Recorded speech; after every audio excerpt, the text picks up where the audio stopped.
Now, you're probably looking at yourself, looking at the title, I should say, and going, oh crap, it says rant on it, but it also says review. How does this make sense? Well, there were some things I liked, and some things that really stood there like WTF, I guess you could say. But I'll get to that when the time comes. But let's start it off, shall we?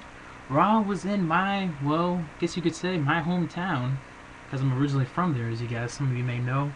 Boston, Massachusetts, that's right. It was in the TD Garden, or as Chase on once, the Touchdown Garden. Anyway, Raw kicked off with none other than Shawn Michaels, a heartbreak kid, cutting a promo saying that, first, Triple H didn't want the match to happen, now he wants the match to happen, and then he makes it Hell in a Cell, yada yada yada. Then, of course, Triple H comes out, they cut a promo against each other, just them really explaining stuff, basically, but kind of what we heard before, but, and then at the end, Shawn Michaels says, you know what, I'm going to be the special guest referee at WrestleMania, and honestly, I kind of saw this coming in some way. I know it sounds weird, but I did see it coming, so maybe they might put Shawn Michaels into this, and I know some people are like, oh, why is this necessary, they just said that one-on-one. To me, this makes it more interesting, because, normally you'd say, oh, well, God, aka Triple H is definitely going to win now. But remember, Shawn Michaels and Triple H have kind of had heated words in the last several weeks, or at least, when they've been on television. So it kind of makes it more interesting, and plus, apparently, next week, it's going to be Taker's going to be live on Raw, along with Shawn Michaels, so that should be interesting in itself. So I'm thinking to myself, yeah, pretty good way to start off Raw, Makes it WrestleMania a little bit more interesting, as I said. So then you have a first match of the night being for the United States title. Santino Marella versus Jack Swagger with Vicky Guerrero and Dolph Ziggler. So what happens? Dolph Ziggler and, Dolph Ziggler and John Laurinaitis, who later came in the match, later came down to ring, started to interfere and everything. And Teddy Long comes out with Kofi Kingston. I'm thinking, oh shit, it's going to be a tag team match. No, it wasn't a tag team match. Match continued. And, again, it was kind of interference and stuff. And then you had Teddy Long pushing John Laurinaitis away, outside the ring. And then Jack Swagger has the ankle lock on Santino. Referee doesn't see it. And then Santino rolls him up. And then, yes, guys, Santino Marella is your new United States champion. And it's kind of pros and cons here, because really, you think Santino Marella United States champion, but I guess because Santino's more over with the crowd, obviously, and Santino's actually been relevant in recent weeks, so I guess it makes sense. I know. God. So then we have, afterwards, we have a Divas match between Eve Torres and Alicia Fox, and we had Kelly Kelly on commentary. Sure, Kelly Kelly was on commentary, basically only there to say, hey, vote for me for the Nickelodeon Kids' Choice Awards this year for Best Butt Kicker. Yeah, can't say ass kicker, it's a butt kicker. Hey, it's Nickelodeon. And anyway, Eve wins in a short match against Alicia Fox, and then I was like, oh yeah, her and Kelly have a stare down, so it's possibly a WrestleMania match with them, maybe, I don't know. And then we hear woo woo woo, you know it. And then Zack Ryder actually comes back. He goes on the stage, says broskies prefer hoskies. The crowd chanted, started chanting hoskie, hoskie. It's like, okay, cool, Zack Ryder's back. Makes things good. And then this happens. Freaking Eve meets freaking Zack Ryder backstage. They really don't even say anything. They just look at each other. And she fucking kisses him. You're really trying to make this bitch look like a whore, aren't you? Just strip her down, why don't you? Like, freaking, I know you can't because it's PG, obviously, but Hosky's PG? Guys, I've said this before, and I'm saying it again.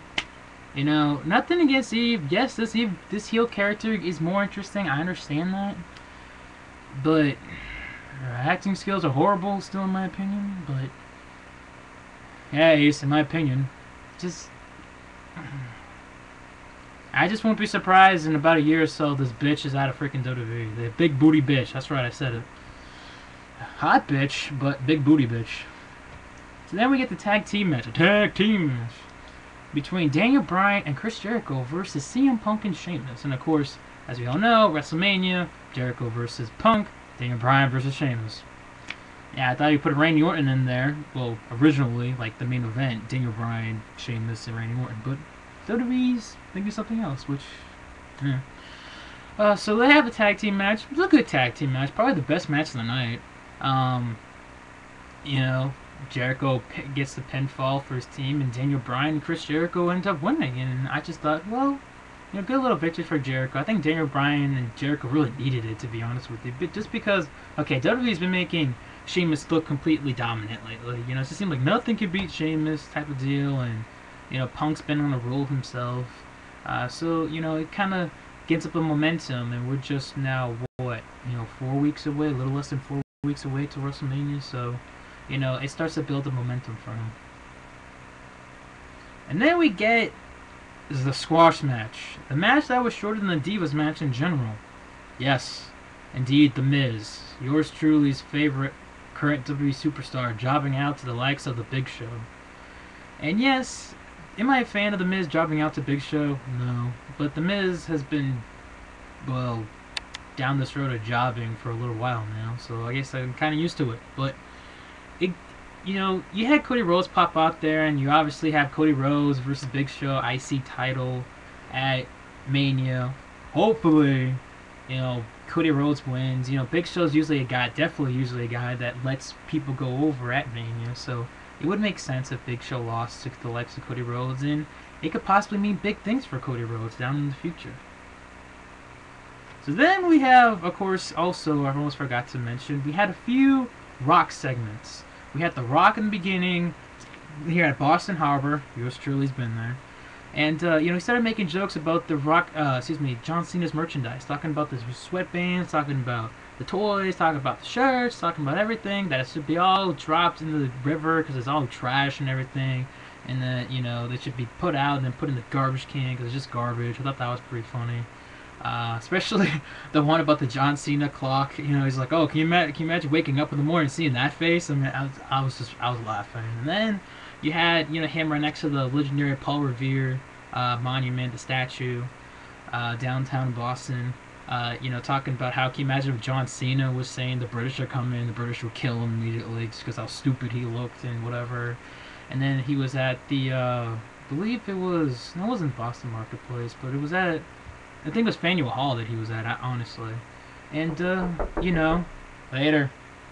And then it was just, you know, just good, you know? And, you know, it was just good, funny stuff, and it just led on to later stuff in the future.